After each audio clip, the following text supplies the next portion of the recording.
नमस्कार, स्वागत है आपका आज तक पर। आपके साथ मैं हूं मीनाक्षी कटवाल। शुरुआत कर रहे हैं इस वक्त की बड़ी खबर के साथ। उत्तराखंड के मुख्यमंत्री तीरथ सिंह रावत के जीन्स वाले बयान पर घमासान छिड़ गया है। सड़क से लेकर संसद तक बयान पर बवाल है। शिवसेना सांसद प्रियंका चतुर्वेदी ने राज्यसभा में घेरा तो दिल्ली महिला आयोग के अध्यक्ष ने चिट्ठी थमा दी। तो नीचे गमबूट थे, जब और ऊपर देखा तो घुटने फटे थे। तो इस बयान की गूंज संसद में भी दिखाई दी, उसे लेकर खिलाफत संसद में दिखाई दी, तो सोशल मीडिया पर भी लोगों के जबरदस्त रिएक्शंस हैं। लेकिन आइए पहले आपको सुनवाते हैं तीरथ सिंह रावत ने ऐसा क्या कहा जिस पर उनकी इतनी आलोचना हो रही है। जहाज में जब बैठा तो मेरे पड़ोस में बगल में एक बहन जी बैठी थी और बहन जी बैठी थी तो बातचीत हुई, स्वाभाविक के बगल में बैठी है। लेकिन मैं जब उनकी तरफ देखा तो नीचे गमबूट थे, जब और ऊपर देखा तो घुटने फटे थे, हाथ देखे तो कई कड़े थे। लेकिन जब ये घुटने देखे, बच्चे दो साथ में उनके थे। मैं कहा बहन जी कहाँ जाना है? दिल्ली जाना है। हस्बैंड कहाँ है? जीएनयू में प्रोफेसर है। तुम क्या करती हो? मैं एक एनजीओ चलाती हूँ।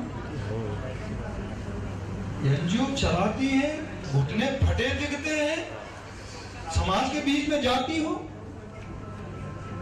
बच्चे साथ में हैं, क्या संस्कार दो?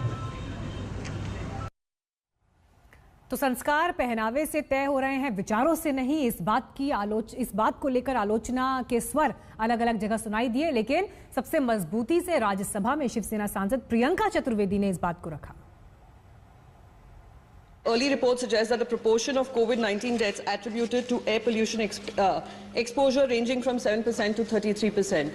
It is a matter of serious concern that Delhi is again, after for past 3 years, has been nominated as the most polluted capital city of the world. 22 of our cities out of 30 most polluted cities in the world are in the country.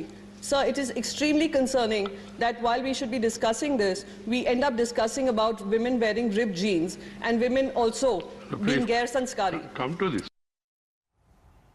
तो एक तंज यहाँ पर प्रियंका चतुर्वेदी की तरफ से उन्होंने दिल्ली के दुनिया भर में सबसे प्रदूषित राजधानी होने की बात की, और लेकिन कहा कि इस मुद्दे पर चर्चा की बजाय नेताओं का ध्यान है महिलाओं के कपड़ों की तरफ।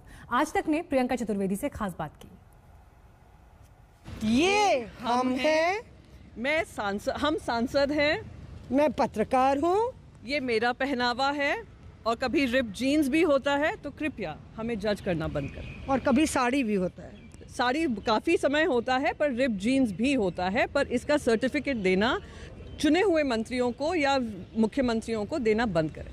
हमारे साथ प्रियंका चतुर्वेदी हैं जिन्होंने ट्वीट भी किया है और पार्लियामेंट में भी उन्होंने राज्यसभा में ये मुद्दा उठाया। प्रियंका, काफ़ी आप मन से क्रोधित भी थी कि बार बार हजारों बार पहनावे पे टिप्पणी जरूर होती है। एक तो I did a very bad job of what you asked me to do, but I must say one thing, message बहुत स्पष्ट है कि आप हर बार महिलाओं को लेकर जजमेंटल जो एटीट्यूड है कि आप बताएंगे क्या उनके संस्कार हैं, क्या संस्कार वो अपने बच्चों को सिखाएंगे, क्या वो पहनावा हो सकता है उनका, वो साड़ी पहने या वो जीन्स पहने, ये इस तरीके की भाषा इस्तेमाल करना बंद करें। खास करके क्योंकि वो एक चुने हुए मुख्यमंत्री हैं एक राज्य के, जहाँ पर महिलाओं पर उत्पीड़न होता है, उसके बारे में चिंता करने की बजाय उनको जजमेंटल एटीट्यूड दिया जाता है।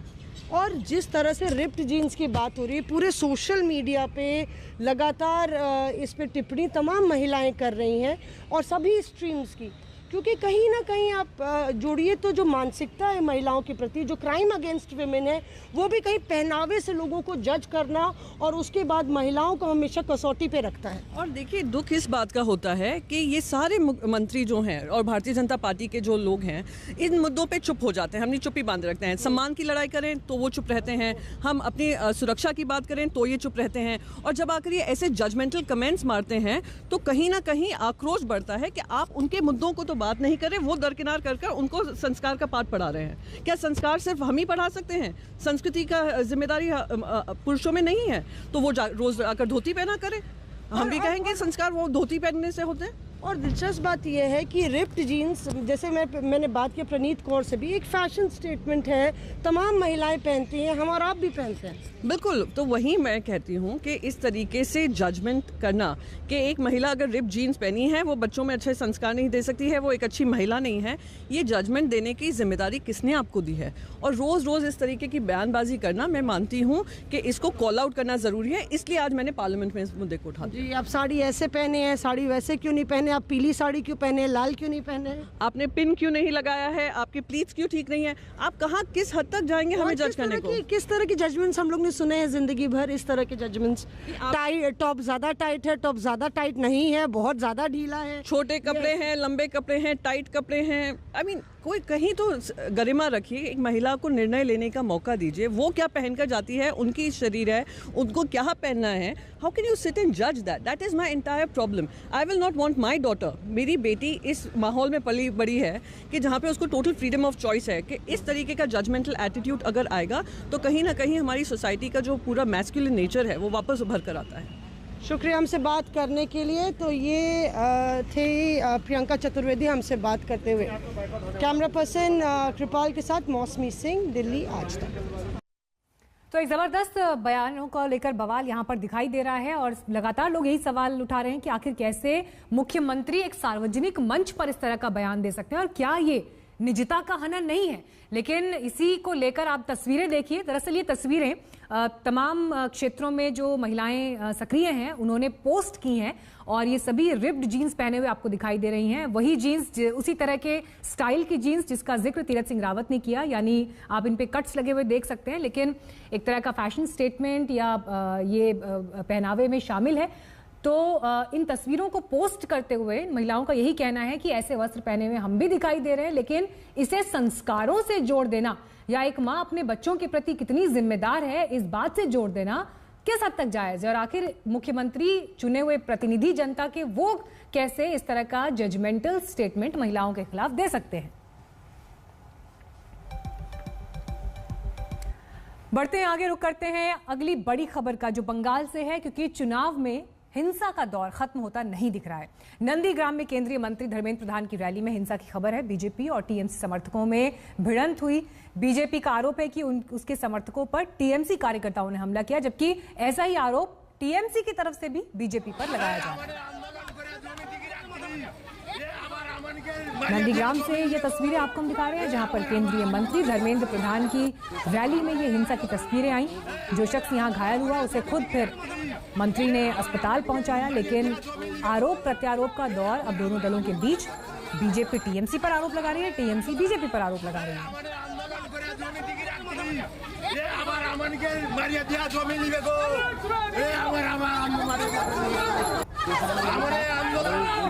के बाद हम लोग उतरे, एक खून से लथपथ हमारी युवा मोर्चा के कार्यकर्ता पूर्ण पात्र नीचे बैठा है, खून से एकदम लथपथ है।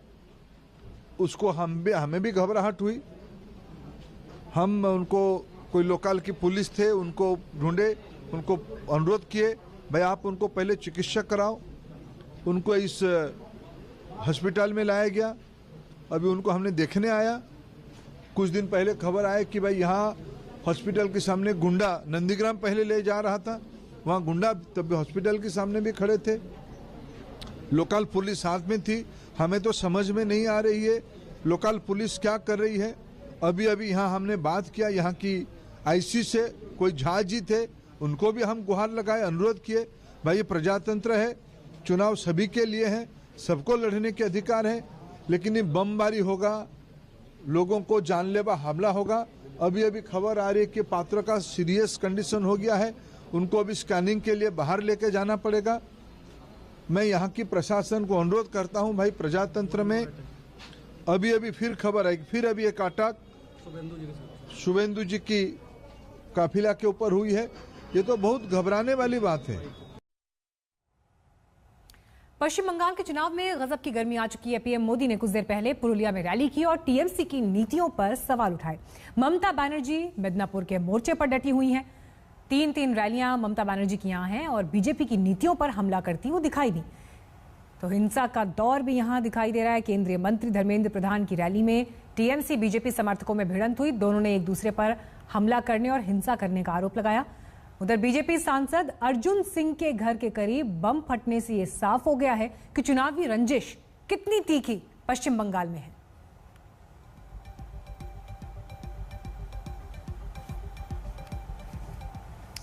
प्रधानमंत्री नरेंद्र मोदी पुरुलिया में आज मौजूद थे और रैली में उन्होंने जब बंगाल की जनता से संवाद किया तो टीएमसी को सत्ता से हटाने का जनादेश मांगा। यहां जो लाखों गरीबों को पक्के घर मिल रहे हैं, उसमें भी टीएमसी के तोलाबाज हर कदम पर अड़ंगा लगाते हैं। केंद्र से गरीब के लिए सस्ता चावल भेजा जाता है, उसको भी टीएमसी के तोलाबाज नहीं छोड़ते। अगर सहायता राशि चाहिए तो एक हिस्सा पार्टी ऑफिस में जमा करवाइए। अगर नुकसान न भी हुआ हो तो भी आपको सहायता राशि मिल सकती है। बाकी एक ही शर्त है, पहले पार्टी ऑफिस में पैसे जमा करके आ जाइए। जरा सोचिए, ऐसी आपदा में भी टीएमसी की कटमनी चलती रही। देश की करोड़ों बेटियों की तरह दीदी भी भारत की एक बेटी है, जिनका सम्मान हमारे संस्कारों में रचा बसा है। और इसलिए जब दीदी को चोट लगी तो हमें भी चिंता हुई। मेरी भगवान से प्रार्थना है कि उनके पैरों की चोट जल्द से जल्द ठीक हो। भगवान के प्रार्थना कोरी आपनी शीघ्र ही सुस्तो हो उठे। कोलकाता की ब्रिगेड रैली के बाद जो कुछ भी हो रहा है वो आप भी देख रहे हैं, देश भी देख रहा है। 10 साल के तुष्टीकरण के बाद लोगों पर लाठियां डंडे चलवाने के बाद अब ममता दीदी अचानक बदली सी दिख रही है। ये हृदय परिवर्तन नहीं है, ये हारने का डर है। लेकिन प्रधानमंत्री मोदी और ममता बनर्जी में असली जंग तो खेला होबे को लेकर चल रही है। मोदी ने टीएमसी के खेला होबे के नारे का अपने अंदाज में जवाब दिया।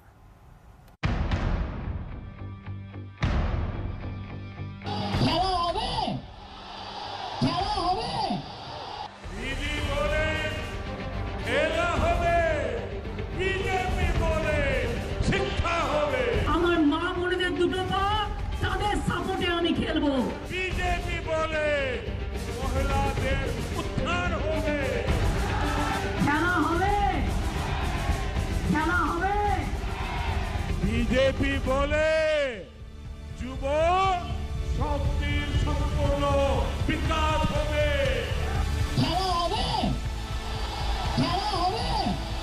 मेरे साथ बोलिए, চুরির খেলা চলবে না, চলবে না।